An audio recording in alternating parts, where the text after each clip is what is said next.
Hey guys, welcome back. It's Spicy Tuna Roll here with another gameplay review, and today we have Epps here with me in call for his Steel mid game, which was a fucking choice and a half. What's up, Epps? How you doing? All right, dude. So let me stream to you in Discord as well. That way you kind of in real time. There's no delay. Sounds good. All right. All right. So I really just have to know off the bat, because you started recording after hero select and all that. Why did you choose Steel mid? Alright, so just to give a little bit more context, this was a European pug that I played in. Okay. And we had drafted outside of the game. And I was last pick of the draft. So our team picked second, I was last pick. And Sure.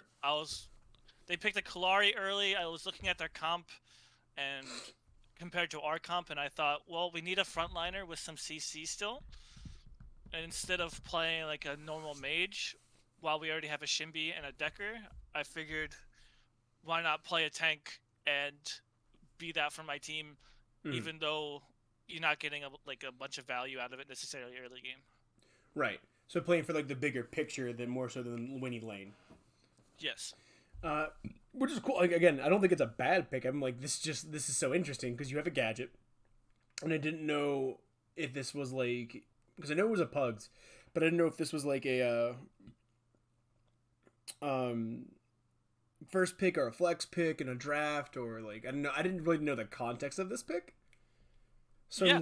I'm looking at him like it can work. I've been hoping to see more and more non-mages in mid lane. So, but yeah, all right. So I'm just gonna fucking hit the play button. You tab out, whatever the hell. So what's your game plan here? Well, not here specifically, but in the game. In the game. Yeah, in the game, my game plan is to not not die in lane. First of all, if you die, it's really bad. Because one, you're behind, and two, you're giving them more gold than they normally would have. Mm-hmm. I told my team that, hey, I'm not gonna have a ton of priority in this lane early, but I have really good gank setup, and I have really good skirmish once I'm level 4, so we can look to fight around then. So kind of highlighting your and I completely agree with you. Just your level up, your strong level being level 4 with your extra. You do take 2 points in stun, I think. Yes, right. Is what you do here. I've already watched the video once. For those of you watching, I just have my notes in front of me, trying to remember exactly what happened. But yeah, so first I want to highlight, I love this viewpoint you have here on height. I love the line of sight you have down this little, I call them alleys almost, but a little alley then across the Fangtooth pit for invades. I actually started doing this in my game today. So you see one pop right there. You ping it, good. It's such a good point of view, and it's super safe, where they really have to fucking get to you, get past you. Yep. And even then, I don't think they can. Yeah, in general, there's something called 5-pointing, which is a MOBA term, right? Yep. And it's just the defensive stance in the jungle, right? Yeah. And standing up there is just the best place to be for the mid laner early game. Absolutely. So for those of you who don't know who are watching, so new to Predecessor, new to MOBAs, 5-pointing is the strategy where you take every member of the map on your team, takes a point on the map that is a defensive stance to block against an invade or gather information so the jungle can make a decision early. In this case, with the map as it is, taking height is the safest route, especially for mages. And even Steel, who can't really do too much early. It's a super great fucking idea. But I just wanted to highlight that for people who wouldn't necessarily know that. I love the early ward on your. If you go over here and you ward the 2 camp here, and I love this. I want to see more level wards out of people just in general. But kind of peeking corners. He's not rushing in, which I love. You're kind of taking your time going, all right, where's everyone? What's going on? Why the 2 camp? Because most people would focus on the red camp. They'd go even maybe 5. But why did you go to 2? In general, especially, this is a Kalari specific thing. Normally, I would ward more in the middle of the walkway, so I can see if they're coming down to me level 2, right? But Versus Kalari specifically, ideally you want to be warding the camps because just the stealth mechanic, right? Yes, the wards can still reveal her, but you want to be seeing her on her camps first. Mm-hmm. And that gives your team and your jungler a better idea of where they're going. Yeah. Um, Yeah. And you lets you see their farm and what they're doing, and different jungle creeps give different amount of like CS, so you can track the enemy via that as well. Yeah, for those of you coming from League like I was, or I am rather, jungle camps don't give 4 CS across the board. It's not how it works in Predecessor. And that from what I remember, the typical jungle rotation is either full red side clear or blue into red side clear. So I love the ward here. I love that. I've been having trouble with people sending me videos where they ward like right where you are here on these stairs, and that's just such a shallow ward. It is so terrible. It's too shallow. It's not enough time to react to information. Where even like the best players go, oh fuck, and they'll be, especially if they're not positioned around it. So, but yeah, I love that ward. That's another thing I wanted to highlight. I love that. We're here in lane. So the first negative thing I want to say, I don't like your positioning here. I think this is super aggressive for someone who we've already agreed does not have the strongest early game. Are you just looking to get farm and just take a couple hits and leave, or? That's fair. One thing that I'm looking to do is I can't walk up to the wave very easily and farm because I'm melee versus range, right? So what I'm looking to do is bait the gadget into auto-attacking me, and by auto-attacking me, she's automatically shoving the wave into me, right? Because the minions get aggroed and they're taking damage from the enemy minions, but they're not doing damage in return, right? Gotcha. So that's just the goal. Gotcha. Because I want the wave on my side. Oh yeah. Right. So we're playing the not overextending. Okay, that's fine. I just saw you walk up there, and it's just so much poke here. And while like the word you put earlier is going to help with making sure Kalari's not going to be on you, and even then Kalari's not going to be the craziest early. This is so much poke. It's a little concerning. It almost feels to me not worth it. In a general sense, especially because it is pugs. It's a 5 stack that's communicating with one another. You know. Yeah, that is a very fair point. I would love it. I would say so. The Kalari gets spot on the ward there. Yeah, that's a thing. But in general, the crest I'm using is also super influential in why I'm willing to trade HP for some CS here. Because Gadget is not going to be able to exploit me super early unless she's auto-attacking me, but that's still pushing the wave. And the tank crest in particular lets you regen after getting hit. In addition, it lets you, if you take damage, it builds your crest faster, which is really the big idea. Got it. For a tank mid.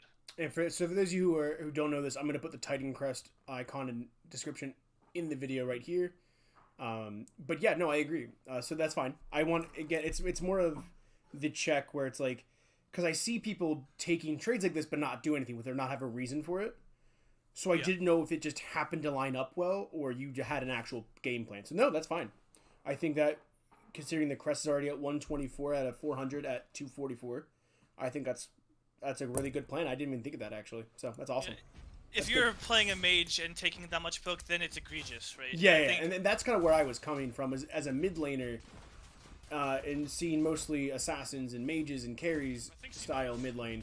It's a little bit different of a mindset. So I was partially worried like, oh, is Eppps just gonna like play this like he shouldn't, or what's going on? So no, but I like this.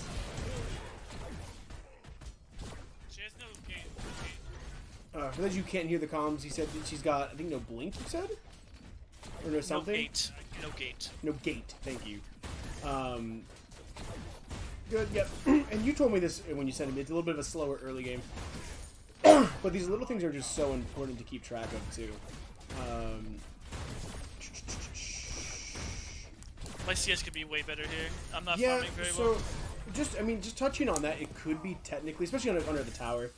But I gather that you don't always, or you're not usually playing this steel comp.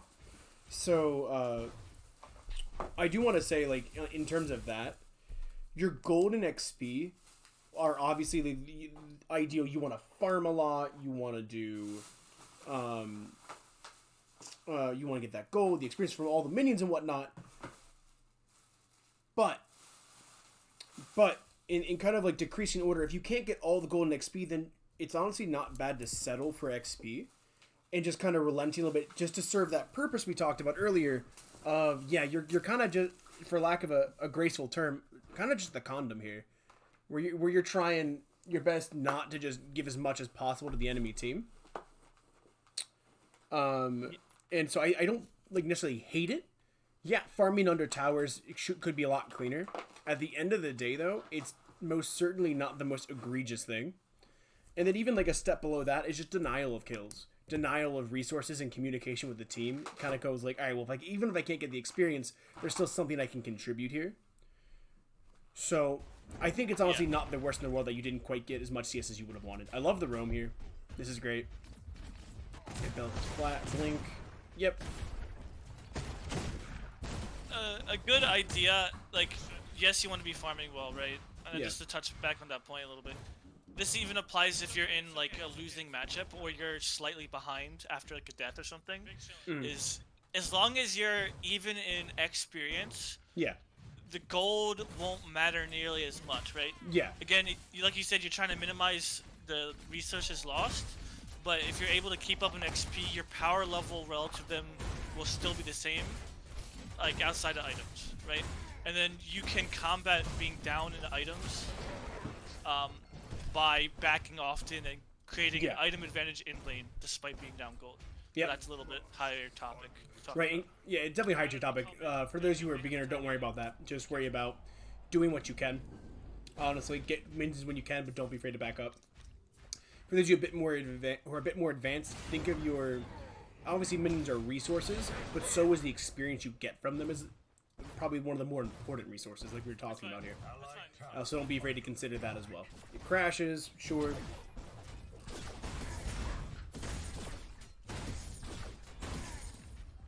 Merci beaucoup. Yep. I love that your jungler held the wave for you. It's so fucking nice of him. I wish I had a Yep. jungler who would do that for me. Junior is Why a did very you good shield jungler here? from Europe. Okay, this... Why did you just shield here? Just apply a slow and more damage. Awesome. Good to know. 'Cause I didn't know that. Yeah, I knew it's slow. I didn't know it applied negligible. more damage. Yeah, it's very negligible, right? But it's funny because I've actually died to a steel shield before, so Oh, wow. you never count it out, I guess. That's funny. Yeah. Yeah, okay, I mean, I'm the slowest fine. I forgot. I didn't realize that it did extra damage, or applied extra damage. I do want to talk about the Brimstone start. I like Brimstone as a general item. I think it's great on tanks. I think it's a great early item for tanks and frontliners. Why did you go this into Gadget? Is it because you're planning to roam and like have more of an impact on the map, or? Yeah, there are some pros and cons to starting this item. The cons would be it's going to automatically shove your wave, which is not necessarily what you want.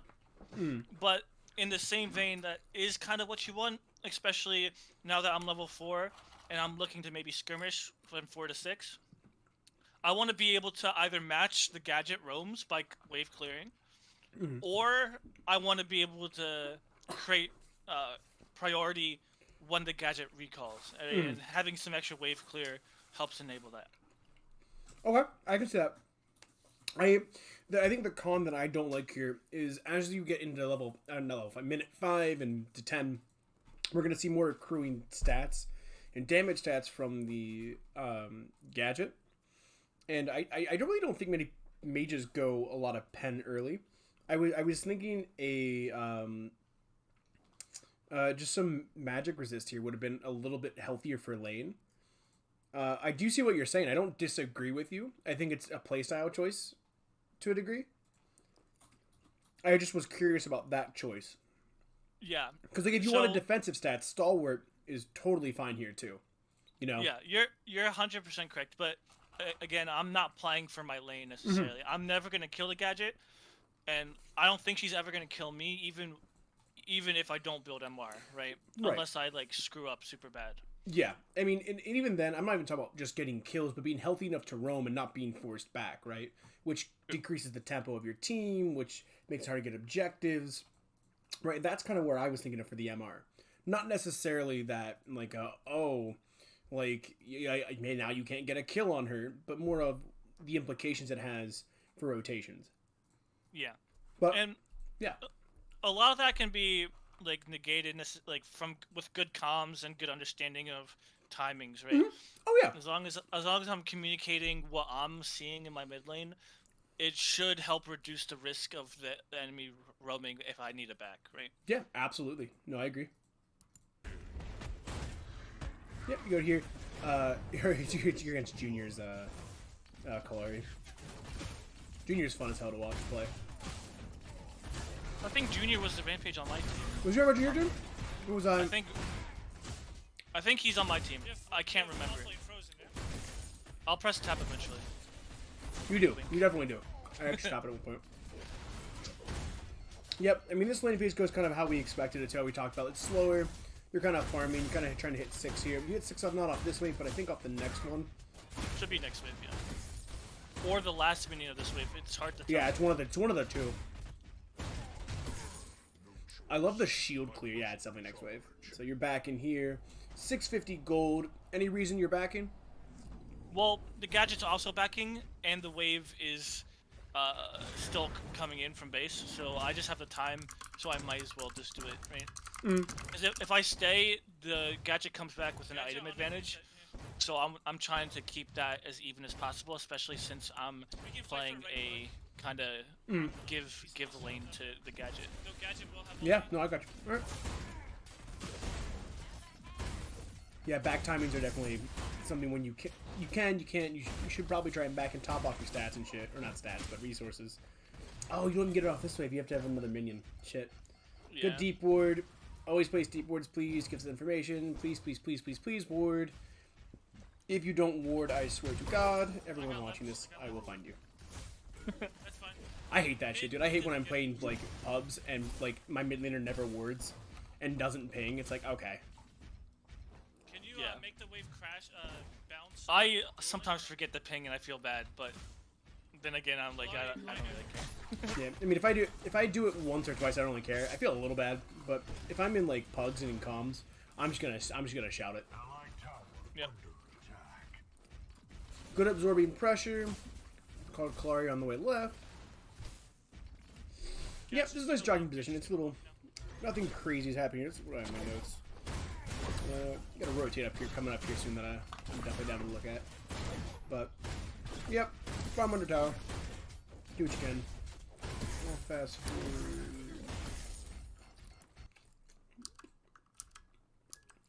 Right about. A little bit after this one. There, so you back, you're coming back, you see Kalari, you rotate through here. Nice fucking engage here. Well timed for Murdoch. Good shield, I love this shield. That's great because it applies the slow, but it also blocks his Obliterate and his Scar. So that's awesome. Good engage and disengage. Yeah, that Kalari is just playing super greedy. Yeah. I had to cancel my back, which is unfortunate, but it's ultimately worth it. Getting that gold up from your Murdoch is huge. Yeah. And honestly, the gadget taking tower there is probably, actually not probably, is really bad for her, in general. Yeah. Do you want to explain that concept? Sure. So, it's what, before 10 minutes right now? Yes, we're at just about 10 minutes. When you're in a lane, when you have a clear advantage, right? And you're easily able to bully this person either out of lane or just so they can't farm. By taking the tower super early, you're allowing them to potentially freeze the wave on their side of the map and having you risk a bunch to step up and try to clear that, right? Right. And if you keep the tower up and the waves keep bouncing back to mid, not only are you able to still farm, but you're able to maybe look for kills on him with a tower dive or other things, right?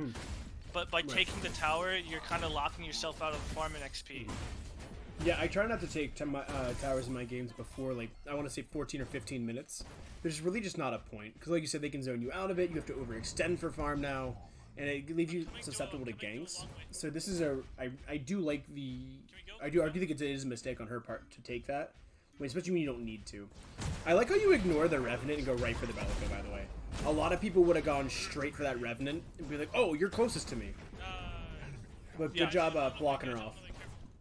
target selection and knowing where your teammates are is super important. Yeah. If you're engaging on different targets, or you're engaging on a target your teammates can't follow up on, then it's kind of pointless. Yeah. Right. Especially as the main engage for this team, it looks like even like Rampage, it's kind of you have to be like cognizant of where they are. Definitely. Definitely. Love it.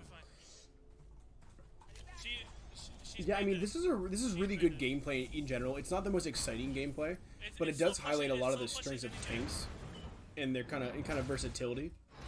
That's really why I wanted to record this. I really did like a lot of the macro talk we're having, a lot of the, and I was curious about some of your decision making too. So yeah, to go back a little bit to the whole crest decision here, I got my crest before 10 minutes, pretty much, right? Yeah. And it's the Thorn Mail, right? And that's one of the weird matchup things against like a gadget mid, right? Because you're taking poke constantly, and you're constantly stacking your crest. Right, so I'm able to get a super early, like, Razorback here. Yeah. Ridiculously early. And that just empowers me to do a whole lot. Yeah. And so, because, especially into burst mages and, like, assassins, because you do reflect that 50% damage received, so that is a crazy amount of reflection from bursts, from assassins, from all of this. It's a really good anti-assassin, anti-blow-up crest. Yeah. In terms of itemization too, I'm going Razor Crest because it gives me more armor, and the only people they have Revenant, Kalari, and Crunch. So I'm not really scared of the gadget damage because there are really good items I can buy to negate all her damage, right? Yeah. So I'm really only scared of physical. So even if I'm not going to use Razor Crest the most efficiently, I'm still taking the armor, right? It gives me the best stats. Yeah. No, that's awesome. Fast forward a little bit, kind of cut through some of the more boring parts here. Protect your blue buff. General comms great. Looking at this, so I would go back here. This rotation, go back 10 more seconds. So you're back here in lane. You see Rampage up on the right.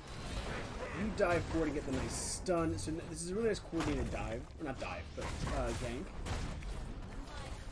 This is just a product of the tower being down mid and her walking up too far to try to clear the wave. Exactly what we talked about earlier, just she now has to overextend to get farm in her position.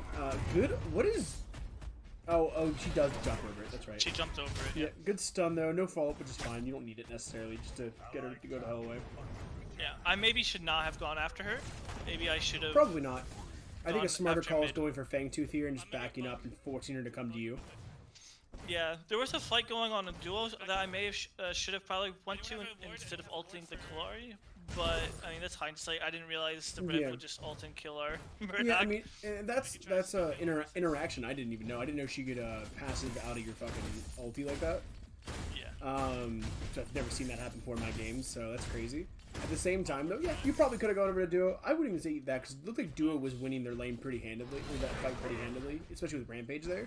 I would have said you could have pulled off and started setting up for the Fangtooth, and getting that lead going because no one's taken a Fangtooth yet. So yeah, not bad. Let's keep going here.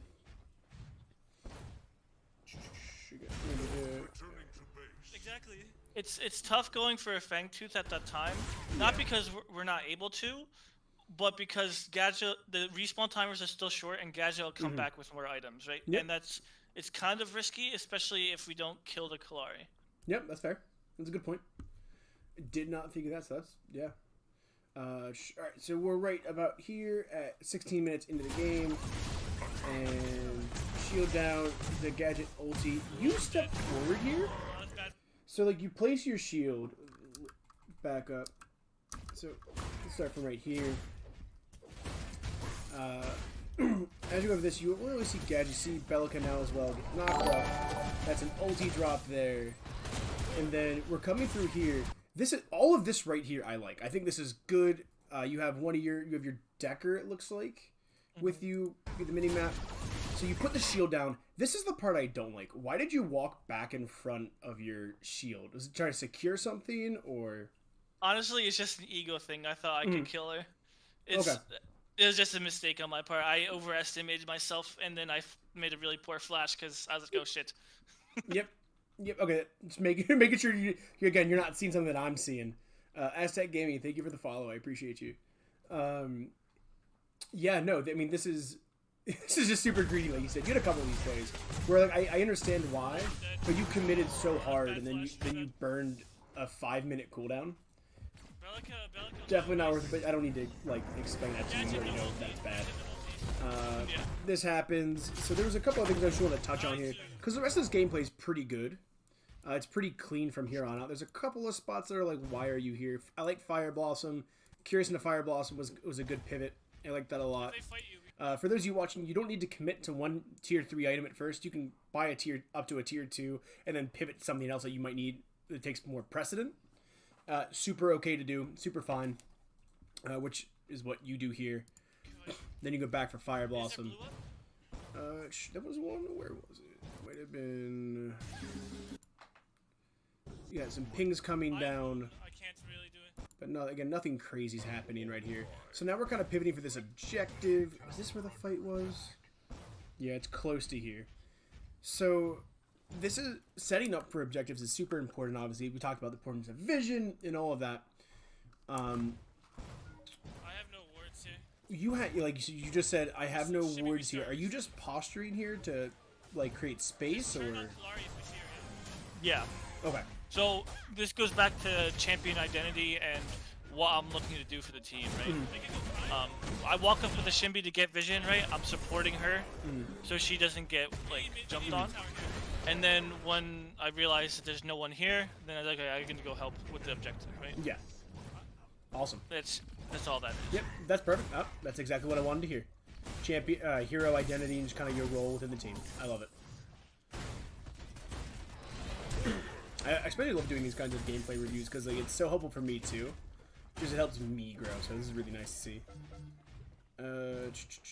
Pings down for orb. I think there's actually something coming up here that I was highlighting. So your team's taking orb. You pivot here again to create space. Fine. Not sure the shield. I don't know how the shield didn't catch the lamp, but I guess that didn't do anything. Yeah, it doesn't apply to gadget abilities. That's stupid. I love gadget. That's fucking stupid. Why the fuck did you just blink? You don't need to create that much space. Okay, so riddle me this. Like, yeah. So you can't hear our team's comms. You can only hear mine because of my recording. Yeah. But we were talking about the risks that could happen to us in this take. Because we're doing this prime super early. Super early, 21 minutes. And we talked about what we're gonna have to be tanking this for a while, and it's not gonna go down super quickly. So we were talking. Well, Rev could ult our jungler, and our Kallari could Deathmark Smite, right? And it's just dangerous for us to be doing this because we're not at the peak of our power yet. Now, okay, with the comms it helps because my note is literally, "What the fuck are you doing?" Which I feel like is a fair reaction. That bullshit gadget interaction because it goes right through the shield, yada yada yada, blah blah blah. Sure. You from here, I'm pretty sure you can just ulti on top of him first. Like I'm 90% sure your ulti, if you can prep that, so you can land on top of him like there. Is that not? Yeah. You're definitely correct. I am able to ult up there. Generally though, the way I think about ultimates and stuff is I don't necessarily want to commit it like without necessarily needing to, or I want to wait for a slightly better time to use it. So the ultimate does the same thing as like flash stunning, right? Sure. And I can still use my ultimate to continue. I'm not very scared of dying here, so I'm willing to use my flash. I have my crest, I have my ultimate, so I'm not worried about spending my flash resource here because I'm really tanky. And while that's fair, I do want to highlight that you're right. You kind of it's a flash stunning. Your whole reasoning is fine. My problem with it is though the cooldown difference in the vitality of it. Your ult cooldown's a lot shorter than your blink cooldown, and the blink cooldown can be used to emergency get in between people if you really, really need to. I would think economically, so kind of what we're talking about here, this, the conservation of your cooldowns and the threat that you pose as a hero, your presence by itself is huge, and that blink makes you twice as deadly as a lot of your other abilities do, just for any hero. I would say I think ulting here is the best cooldown or economic decision you could make. Honestly.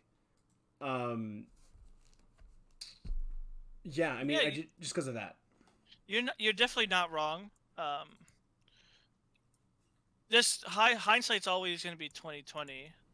But just looking at the situation now, and why I'm willing to flash, both objectives are on a 5-minute timer, right? Mm-hmm. Fangtooth was taken like 4.5. It's taken 30 seconds ago, so it's a 4.5 timer, Mm-hmm. and then we're taking Prime currently, right? Yeah. We already have 2 Fangteeth, so we don't necessarily have to fight over that objective. So I'm like, me not having flash for that objective isn't crazy, but if I'm flashing before a Prime, I'll have it up for the next Prime. Got you. So, okay. as a resource, I'm wanting to save my ultimate for like either them being grouped up Mm-hmm. or to continue a fight. Sure. Right. My flash isn't as valuable as like our carry's flash, Mm-hmm. so I'm more willing to burn it for Okay. doing dumb things. Yeah. Hey, no worries. Again, I just wanted to post the idea and just kind of the train of thought. But yeah, I mean, I can see where you're coming from for sure.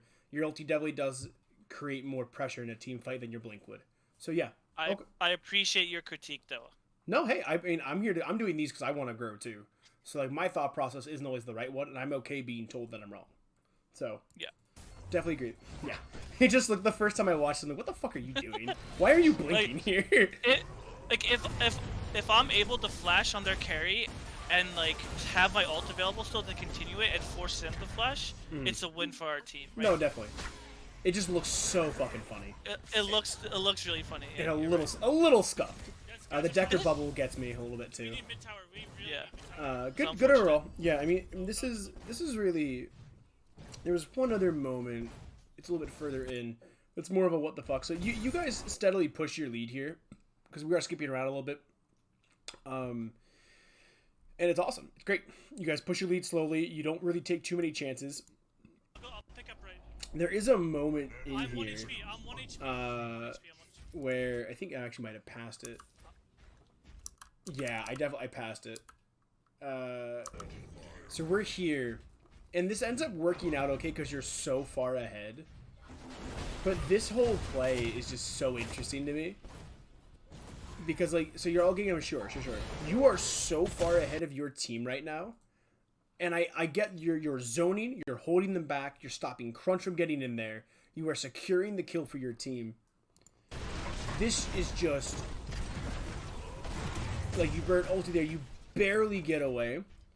That is on the edge of just being a touch too deep. Like, just a tad in there. But I'm assuming after, because now we've talked a bunch about this, your thought process is just I don't really care if I die because my carries are securing kills and we're kind of steamrolling it at this point. Yeah. Okay. Yeah. So as soon as if you rewind the clip to before I queue towards the Crunch, I'm like I stun him to delay. I'm looking at my team and what my team is doing, right? And I see that they're gonna secure the kill. So at that moment, I'm like, all right, I'm gonna keep fighting because I know my team's gonna be able to follow up, and my life is worth less than the game or an inhib, right? Sure. And being able to push your limits and play in a way that is kind of what's the word I'm looking for? I'm 1 HP. I'm 1 HP. Not risky is not exactly what it's for, but like reckless. Yeah. Being able to understand your limits and how to play recklessly to push an advantage is something that's super important, I think, on especially tanks and like engaged supports. Got you.